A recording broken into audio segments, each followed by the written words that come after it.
इस कवि सम्मेलन में आपका स्वागत है। हाँ। नहीं, ये भी तो बेचारे बैठे ना, ये भी मेरा दर्शन करना चाहते हैं, तो इनका क्या कसूर है? सभी सी बात है। मुझे बताया किसी ने कि मैं 33 साल पहले आया था, मुझे याद नहीं है। अगर मैं आया था तो ये आखिरी बार है मेरा, क्योंकि इसके बाद 33 साल तक मैं जिंदा रहने वाला हूँ। नहीं, मैं समझ गया। तो 33 साल में आपके घाव भर चुके, इसलिए आपने बुला लिया दोबारा। जो लोग अभी भी आ रहे हैं मैं उनको प्रणाम करता हूँ। जो लेट आते हैं मुझे ऐसे लगता है जैसे उन्होंने भारतीय संस्कृति को अभी तक जीवित रखा हुआ है।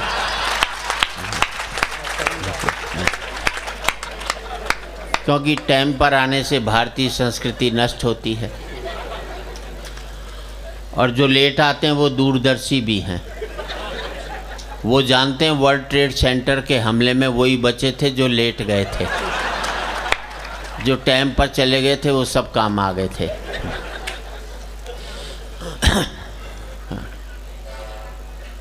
जो मुख्य अतिथि आए मैं उन्हें बता दे, बीच बीच में बताते रहना, मैं उनका आभार व्यक्त कर दूंगा। और जो सबसे लास्ट में आएगा उसे हम चीफ गेस्ट बना देंगे, सीधी सी बात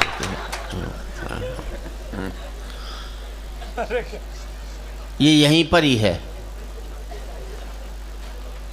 एक कलकत्ता ऐसा नगर है पूरे देश में जहाँ 6 बजे का टाइम दिया जाए तो ठीक 6 बजे शुरू कर देते हैं। 6:05 पर वो लोग माफ़ी मांगते हैं कि हम देरी के लिए माफ़ी चाहते हैं। एकमात्र पूरे देश के अंदर मैंने वो देखा। आधा घंटा देर से भी कोई आ जाए तो गेट कीपर ही रोक देता है कि आप अंदर नहीं जा सकते। मुझे याद है एक आदमी आधा घंटा देर से पहुंचा, गेट कीपर ने रोक दिया, बोले अंदर नहीं जा सकते। बोले क्यों नहीं जा सकते? अरे बोले तेरी वजह से दरवाज़ा खोले और सारे बाहर भाग जाएं तो कौन जिम्मेदार है? तो हाँ, यहाँ पर ये सारी वो सुविधा है। आपको हंसना है, बहुत हंसना है, अपने ऊपर हंसना है, नेताओं पर हंसना है, कोई भी आ जाए हंसना जरूरी है, गलत नहीं हंसना। एक गलत हंसी ने, द्रौपदी की एक गलत हंसी ने महाभारत करवाया था। हंसी वही होनी चाहिए जो सही होनी चाहिए, और हंसी वही होनी चाहिए जो किसी के आंसुओं की कीमत पर हासिल नहीं की हो, तब जाकर के वो हंसी सार्थक होती है। जो 2-4 बजा रहे हैं वो भी रहने दो। हाँ, ऐसा लगता है सारी भीड़ की जिम्मेदारी 2-4 लोगों ने उठा रखी है। 2-4 जरूरी जानकारी हैं जो कि राजेश भाई हैं, यहाँ सरकारी लोग भी होंगे, अधिकारी लोग भी होंगे। हमारी साथ दिक्कत क्या है कि हमें जैसे शराब के ऊपर कुछ लिखा रहता है, सिगरेट पर लिखा रहता है, वो एक वैधानिक चेतावनी है कि जो आपको लिखनी ही पड़ेगी, चाहे वो ठीक हो या नहीं हो, कुछ भी हो। ठीक भी है तो भी लिख, नहीं तो क्योंकि कोर्ट का आदेश है। तो हमें भी सुप्रीम कोर्ट का हमें आदेश मिला हुआ है कि हमें प्रोग्राम से पहले 1-2 ज़रूरी बातें बतानी पड़ती। और सबसे पहली बात ये है कि हम कवियों को वरदान मिला हुआ है कि जो हमारी बात पर ढंग से ताली नहीं बजाता वो अगले जन्म में घर घर जाकर ताली बजाता है।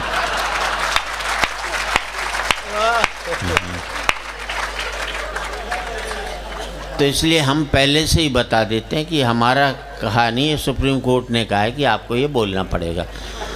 कहीं बाद में ऊपर जाओ और ताली बजानी पड़े अगले जन्म में, आप कहो ये आपने बताया क्यों नहीं था, तो वो एक ज़रूरी जानकारी होती है। दूसरी बात यह है कि जो पति अपनी पत्नी के साथ बैठा है वो ये सोच करके बैठे कि वो साथ में नहीं है, तो तनाव मुक्त हंसी हो सकती है उसकी, सीधी सी बात ये। और एक आपसे और प्रार्थना करूंगा, अपने मोबाइल्स को पति मोड पर डाल लें। साइलेंट वाला जो भी होता है, क्योंकि पति साइलेंट ही रहता है घर के अंदर, तो उसे मोड पर डाल लें। और जिसका साइलेंट नहीं होता हो, गुर्राता रहता, उसे वाइब्रेशन मोड पर डाल लो बस।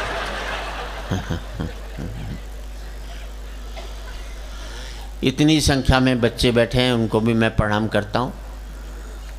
अपने बच्चे अपने पास रखें। बच्चे देश का भविष्य हैं, पर हमारा वर्तमान चौपट नहीं करें, बस बात का ध्यान रखें। सीधी सी बात ही करता हूँ।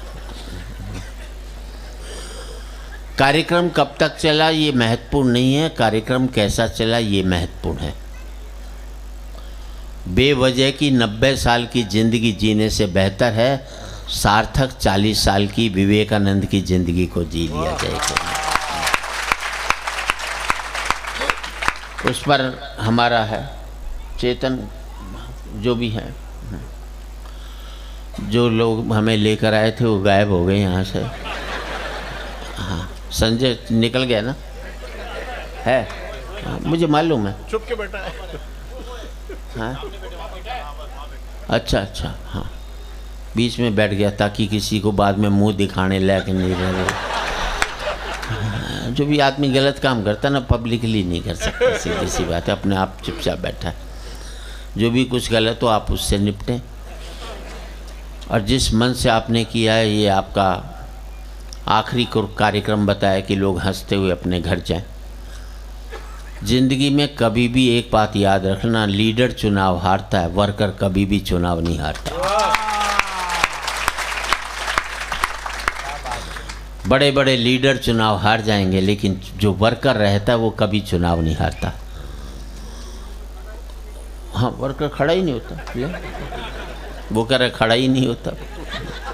ये और भी अच्छी बात है कि उसे काम से फुर्सत ही नहीं मिलती। और राजनीति क्या है? मुझे एक ने कहा कि राजीव जी के साथ मैंने एक किस्सा शेयर किया था। एक बाप से बेटे ने कहा, जो कि नेता था, मंत्री था। बेटा बोले, छोटा था बेटा, 8-9 साल का, बोले पिताजी मैं राजनीति में जाना चाहता हूँ, कोई शिक्षा दे दो। बोले रहने दे। बोले ना, मैं तो राजनीति में जाऊँगा, कोई शिक्षा दे दो। नहीं माना बेटा, जिद पर अड़ गया। तो बाप ने कहा पहली मंजिल पे चढ़ जा। बेटा चढ़ गया। बोले अब क्या करूं? बोले नीचे कूद जा। बोले चोट लग जाएगी। बोले कह रहा हूं ना, जब तू शिक्षा मांग ही रहा है तो मैं दे रहा हूं, मैं नीचे से पकड़ लूँगा, तू ऊपर से कूद जा। बेटा कूद गया, बाप ने पकड़ा नहीं, हाथ पैर टूट गए। उसने कहा पिताजी आपने ये क्या कर दिया? मैं तो कहा था राजनीति की शिक्षा दी, आपने मेरे हाथ पैर तोड़ दी। तो बाप बोला बेटे, राजनीति की पहली शिक्षा ये है कि अपनी बाप के भी बात का विश्वास मत कर, अपने दिमाग पर चलिए। राजनीति पर कुछ कह दें तो बुरा मत मानना, क्योंकि मुझे याद है सन 55 में एक कवि सम्मेलन हुआ था लाल किले में, जहाँ लगातार होता रहता है। हर साल का एक सबसे बड़ा कवि सम्मेलन होता है देश का। उसमें मुख्य अतिथि थे पंडित जवाहरलाल नेहरू, और उसकी अध्यक्षता कर रहे थे महाकवि दिनकर। जब मंच की सीढ़ियों पर नेहरू जी चढ़ने लगे, एक सीढ़ी पर उनके पांव लड़खड़ाए गिरने को हुए।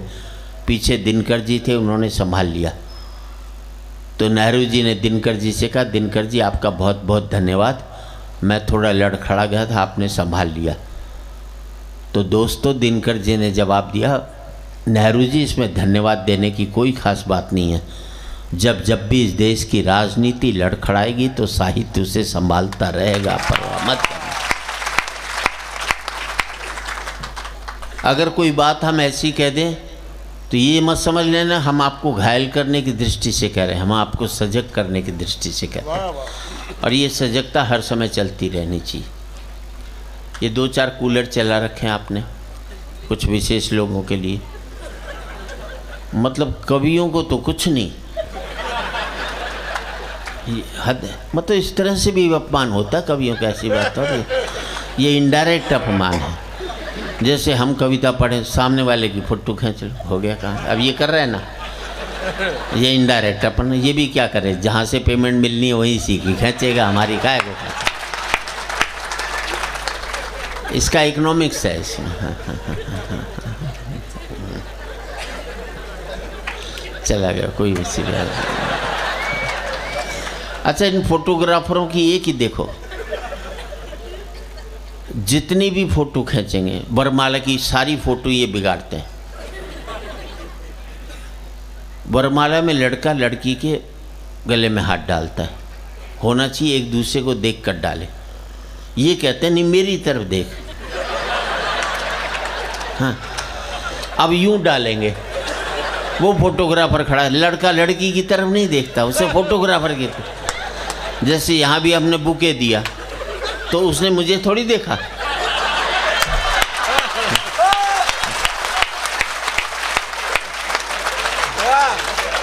उसने भी फोटोग्राफर को देखा, मैंने भी देखा ना, मैंने ये देखा कि कौन दे रहा है। अच्छा, एक ने तो इस चक्कर में सासू गई डाल दी, लड़की तो कुछ नहीं बोली, ससुर बड़ा खुश हुआ कि आज तो सस्ते में ही सलट गई है अपने से। दूसरी बात ये हाँ, मंच में हमारे सबसे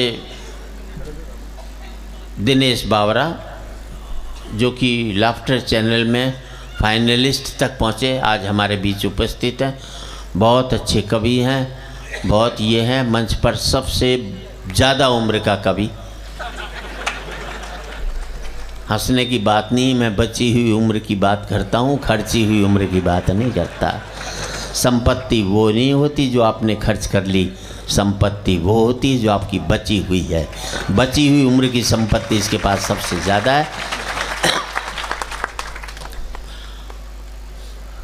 उसके बाद में देश का वो ओजस्वी कवि जो कहीं कारगिल युद्ध में, जितने दिन कारगिल युद्ध रहा वहाँ बॉर्डर के ऊपर जो जवान घायल होते थे उनके इलाज के लिए यह आदमी मौजूद रहा, और बहुत बड़े डॉक्टर हैं और एक हॉस्पिटल में डायरेक्टर जनरल हैं आपके बड़ौदा के एक हॉस्पिटल में, जो कि बहुत एक समाज सेवा का काम करता है। हम उनका अभिवादन करते हैं। और देश में वीर रस का कवि इससे बेहतर कोई भी नहीं होगा, मैं समझता हूँ आज की तारीख में ये बेहतर है। कद देख लो आप इनका, वैसे लंबे कद वालों ने कोई ज़्यादा तीर नहीं मार लिए। मुझे याद है एक लंबे कद वाला सब्जी वाले के पास गया, बोले नींबू क्या भाव दिए? उसने कहा बैठ कर देख संतरे हैं।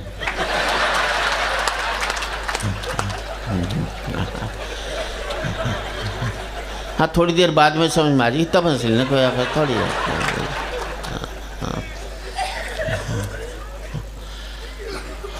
उसके बाद देश का वो कवि, मैं समझता हूँ एकमात्र मंच पर ऐसा कवि है जिसका नाम Guinness book of world record में दर्ज है। आज करण अटल इसको महिला बुके देने आई, क्योंकि ऑर्गेनाइजर ने नाम घोषणा कर दी थी आशा, तो उन्होंने कहा महिला को बुलाओ, आशा है तो कोई बात नहीं, सीधी सी बात है। Guinness book of world record के कवि के लिए इतनी कम तालियां अच्छी नहीं हैं।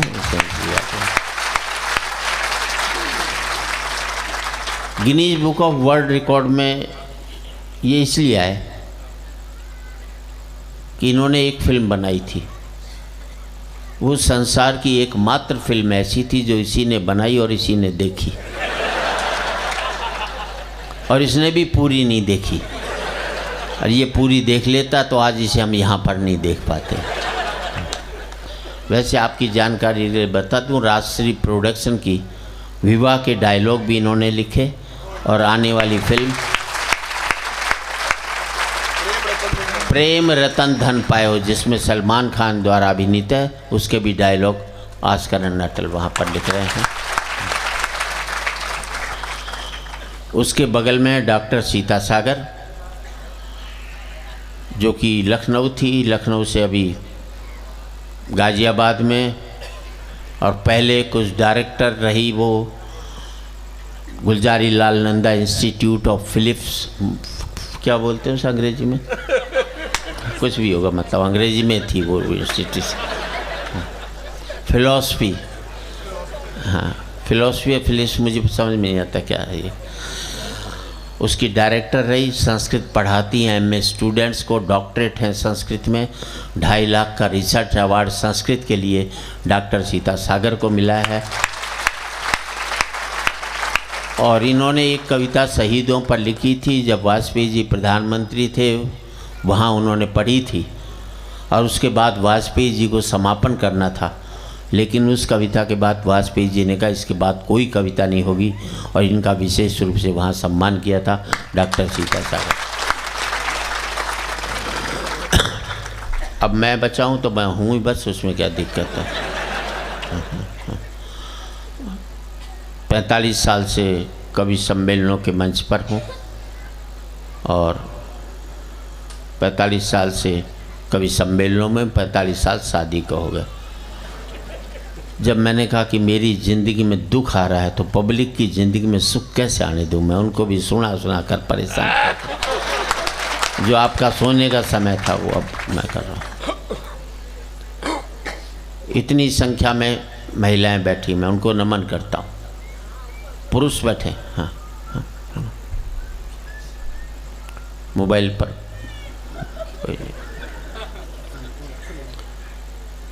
एक बात बता दूं मैं आपको, महिलाओं पर अत्याचार हुए लेकिन पुरुषों पर भी कम नहीं हुए।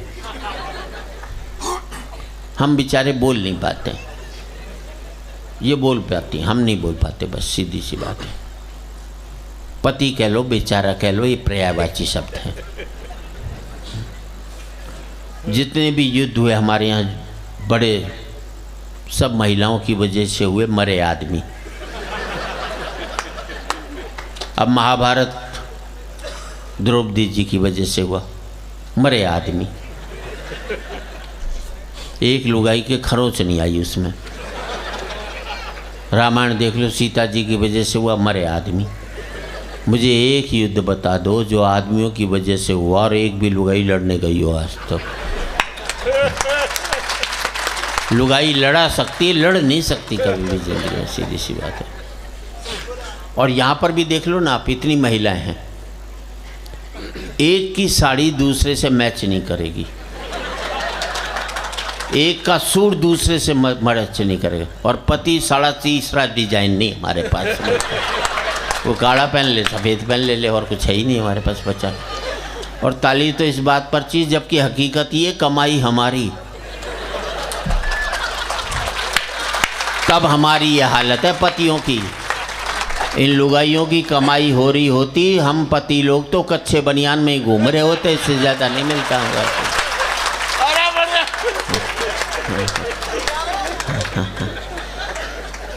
तो ये एक मस्त है। लीजिए, इस कवि सम्मेलन की हम शानदार शुरुआत करते हैं। माँ सरस्वती को नमन करता हूँ, विद्यादायिनी को नमन करता हूँ, और यही कहना चाहता हूँ, हम लोगों की कविताएं गंदगी पर लिखी जाएं, लेकिन लेखनी से गंदगी कभी भी नहीं निकले। इसी कामना के साथ मैं चाहूँगा एक शानदार हास्य में शुरुआत